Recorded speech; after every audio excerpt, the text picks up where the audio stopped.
How do you take a complicated idea and explain it in a really simple way so that your audience understands what it is that you want to teach? I'm going to be taking you behind the scenes to how you can actually utilize this to increase your conversions, even if you have got something that's hard for your audience to understand. Whether it's a complicated mathematical equation, how do you actually simplify this so that your audience, who might not be the expert, who might not be technical, would be able to absorb and follow you along in that learning process? I'm going to take you behind the scenes to people who have paid a lot of money to be there so they can follow along and do this together. Let's begin.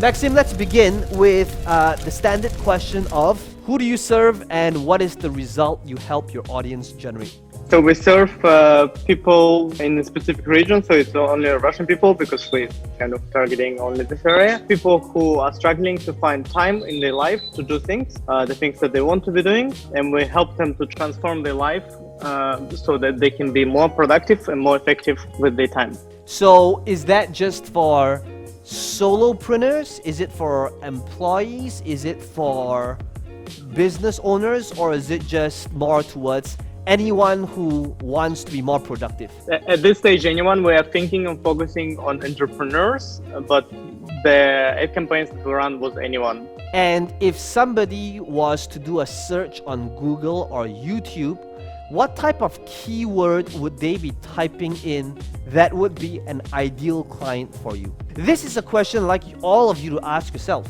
Sometimes if you think about the audience you are targeting, what type of keyword are they putting in Google or YouTube, where if you were to rank on that first page of Google or on that first page on YouTube, and if they found your content, they would be an ideal audience. So Maxim, what type of keyword would that be for you? I would say how to find more time. Okay, so I asked the question because I needed clarity towards exactly who are the type of clients that he's trying to attract, right? How to find more time is still very broad. Now, every time you're thinking about a keyword that you're targeting, there's two types of keywords. Is it more towards a browser type of keyword where people are browsing, or is it a keyword where it shows intention and they're actually a buyer? An example of a browser keyword would be Rolex watch. It would be like iPhone 11. Now, the keywords that I just mentioned, sure, it's very broad, but when somebody is typing in Rolex watch or iPhone 11, we don't really know what is their intention. However, if somebody types in iPhone 11 white 256 GB, if somebody searches for that, what do you think their intention is? Because it's so specific, there's a very good chance that this person now is much more targeted as a buyer than a browser. When I ask that question of, what type of keyword are they searching for, the phrase and the keyword of how to have more time is still very broad because we don't really know what their intention is. Maxim, if you were to attempt this again, what do you think that might be for you? So I think it would be something like how to use biohacking techniques to get more hours in a day. Okay, so I like that, right? Biohacking techniques to make you more productive during the day. Let me just show you guys one resource that all of you can utilize to give you clarity on what to do. So in front of me is a site called Answer the Public. To start off this research to get clarity on what are the type of keywords people are searching for, to give me insight on what type of content to create in order to attract these people. So for example, if it's biohacking, what's going to happen is this site is going to give me the different type of phrases as well as questions and keywords that people are searching for. So what are people searching for? Why biohacking is good, why biohacking is bad, biohacking, how to start, how to do biohacking, how much does biohacking cost, what are biohacking supplements, what is the biohacking diet. This gives you insight towards what are the type of content that you should be creating in order to attract these type of audiences. It's not about looking for traffic. Most people ask, how do I get more traffic? You don't get more traffic. Traffic is already happening. People are already hanging out somewhere. They're watching content somewhere. They're doing a search on Google, on YouTube. And the question you gotta ask yourself is, how do you create content that enters the conversation they're already having? So as you guys are doing this, what if you could create keywords? What are keywords? Keywords are the conversations that's already taking place.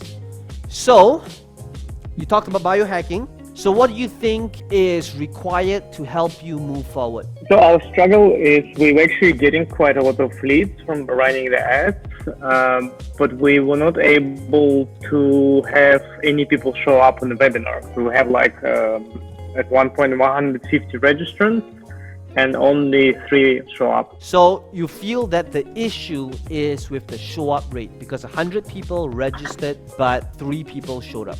Yes. So Yeah. I am taking a look at your free webinar right now. Let's try to deconstruct why the show up rate might not be up to a typical benchmark of, say, 20-25%. When a person signs up, what happens? And what do you say in the next step of your free webinar? So you can put your name and email for the first one. Yeah, exactly. So here's the issue, right? Whenever you have a show up rate that is not per your expectation, it is usually because the pre-frame is not strong enough. It means setting expectations of what's gonna happen if you did the step that you're about to show them. So just based on this page alone tells me that chances are it probably says thank you for registering. Okay, what does this page say? It does say thank you for registering. Check your email and make sure that it's not in spam. Okay. And you'll receive the Zoom link closer to the webinar.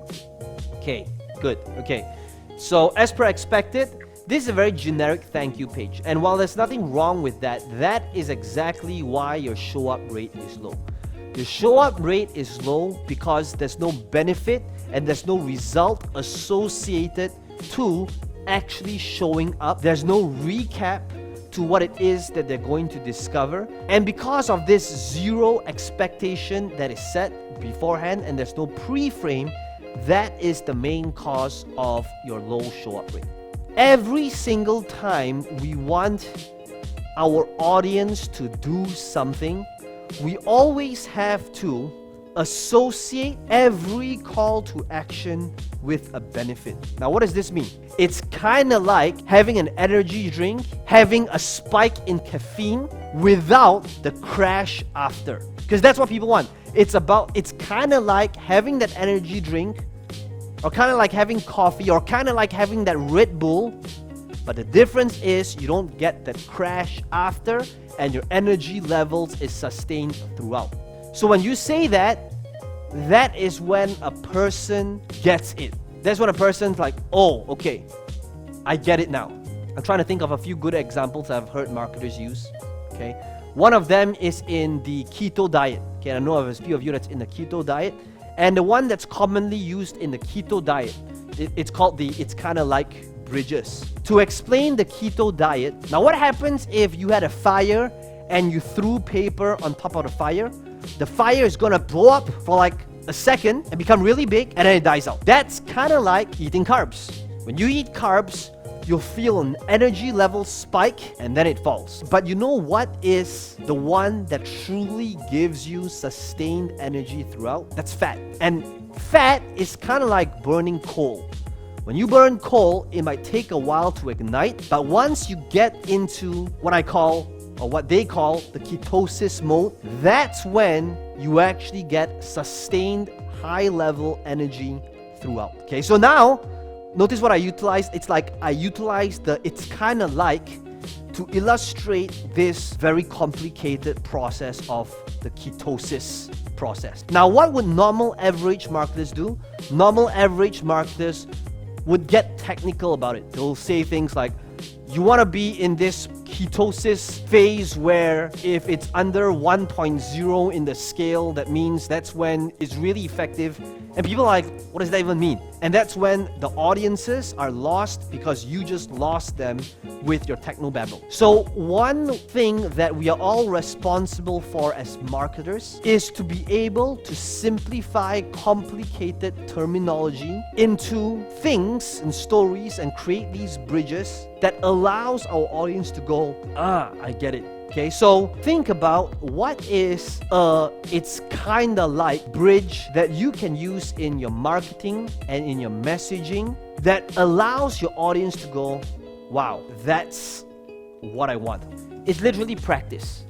The more you practice your messaging and to be clear on your messaging, that's how you improve. Well, I hope you enjoyed the behind the scenes to this coaching call. If you enjoyed this video, let me know in the comments below what your biggest takeaway is. And as always, be sure to smash the like button. It does help the channel out a little bit. And to subscribe to this channel if you want to be notified of future videos just like this one. Now, some of you asking me, how can I be part of this process? How can I ask you questions? How can I have you coach me or mentor me? We want to make sure that we are working with the people that's the right fit. You'll need to fill up a form. There's a link right below this video. Somebody on my team might give you a call to interview you to see if the right fit for each other. And if you want to apply and see if you're a good fit, then all you need to do is click on this link in the description box below and my team will be in touch with you.